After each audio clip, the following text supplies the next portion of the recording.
guys, how's life today? I hope that you all are in good condition. So here I'm Dani Putri and my friend. Hi everyone, and my name is Janko Julio. Here we are from the fourth group. We are going to present about the communicative language teaching. So there are some points that we are going to present. For the first is about introduction of communicative language teaching. For the second is the characteristics of language teaching.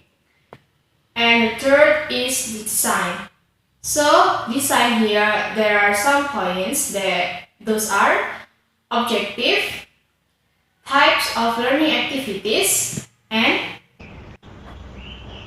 And today I'm going to present and talk about teaching methods of CLT, the learners and teachers role, and the procedure of CLT.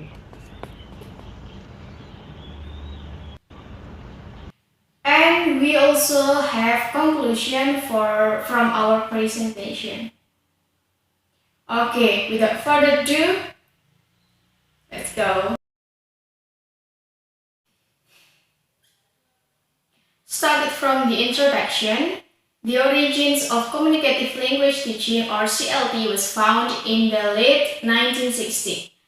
It became known in the 1970s until now. Ying 2010 also states that CLT is an approach to the teaching of second languages that emphasizes interaction as both the means and the ultimate goal of learning language. Applying the theoretical perspective of the communicative approach, communicative language teaching aims broadly to make communicative competence the goal of language teaching. What this looks like in the classroom may depend on how the principles are interpreted and applied. And then characteristics of language teaching. So there are some points of characteristics of language teaching. For the first is classroom goals are focused on all of the competence like grammatical, discourse, functional, social linguistics, and strategic of communicative competence. For the second is language techniques are designed to engage learner in the pragmatic, authentic, functional use of language for meaningful purposes. For the third is fluency and accuracy are seen as complementary principles underlying communicative techniques.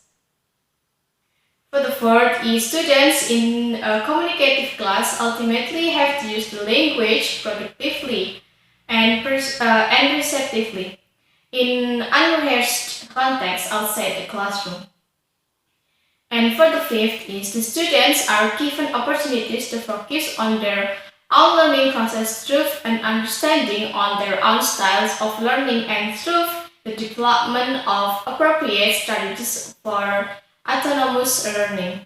And for the last is the role of the teacher is that of facilitator and guide, not an all-knowing bestower of knowledge. And for the next is the design. For the first point of design is objective.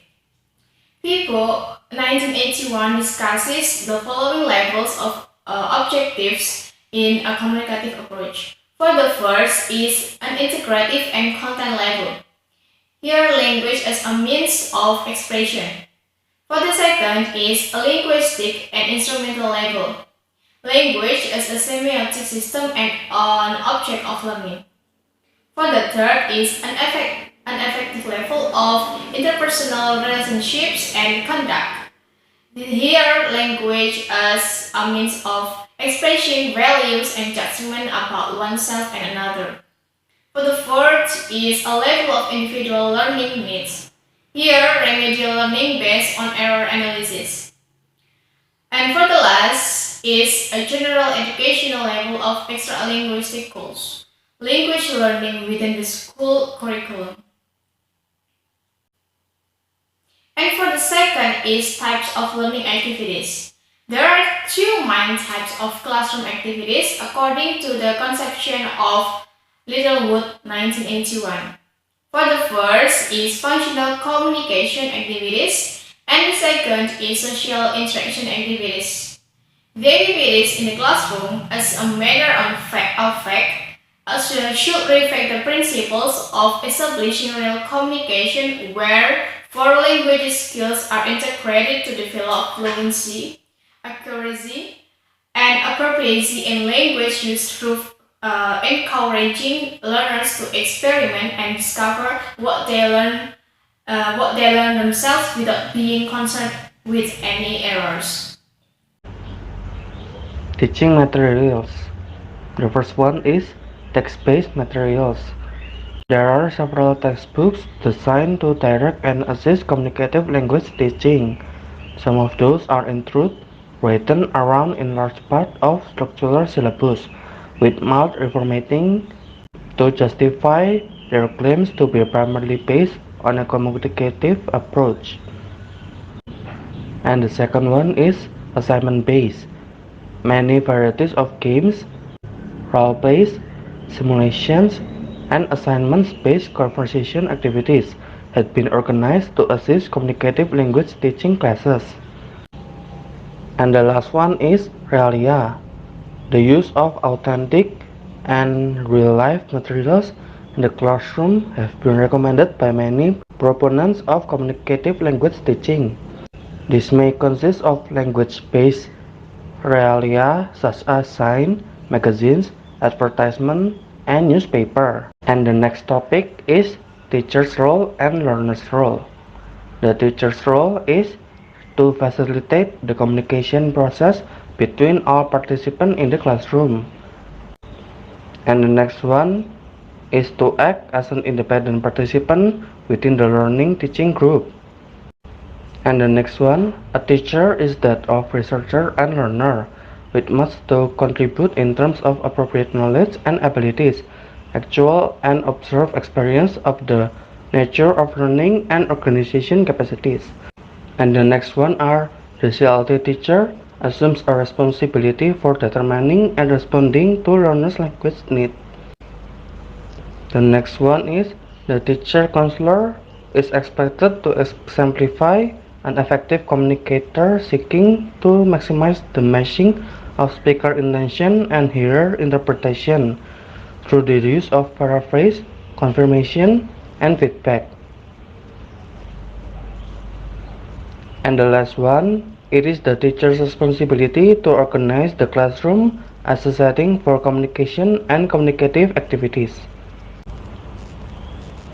And the next topic are learner's role.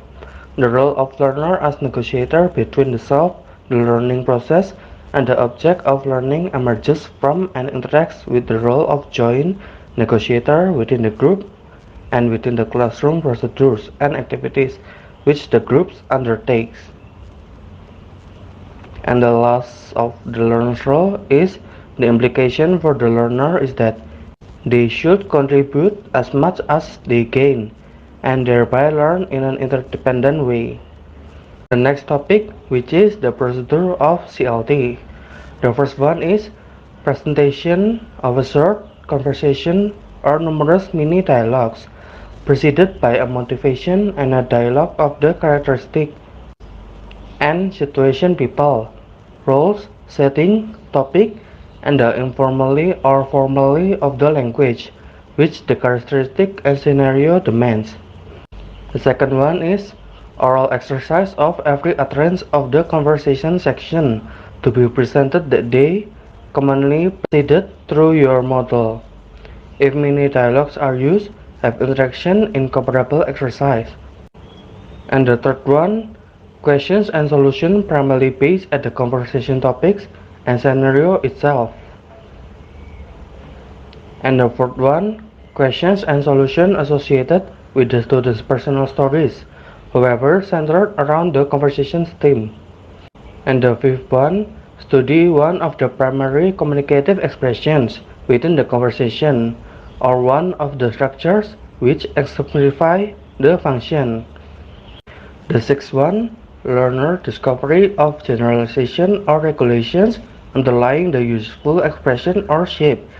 This must include as minimum of 4 points, its oral and written forms, its position within the utterance, its formality or informality within the utterance, and its grammatical characteristics and means.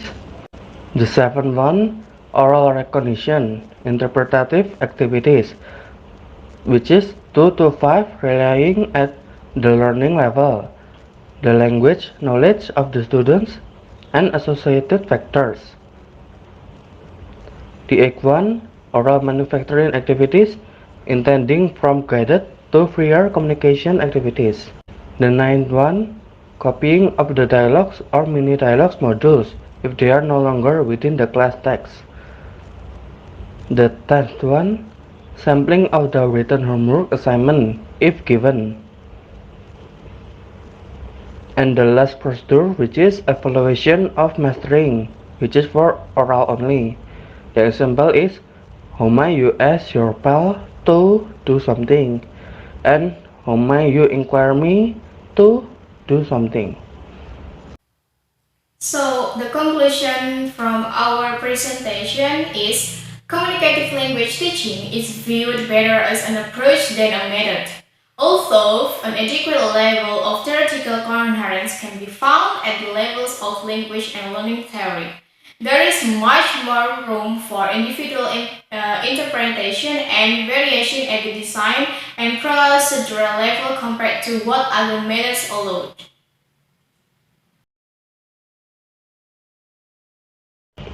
To properly acquire communicative competence in a language, sufficient and comprehensive practices are required, since the units of language are not only grammatical and structural features, but also the functional and communicative use in discourses.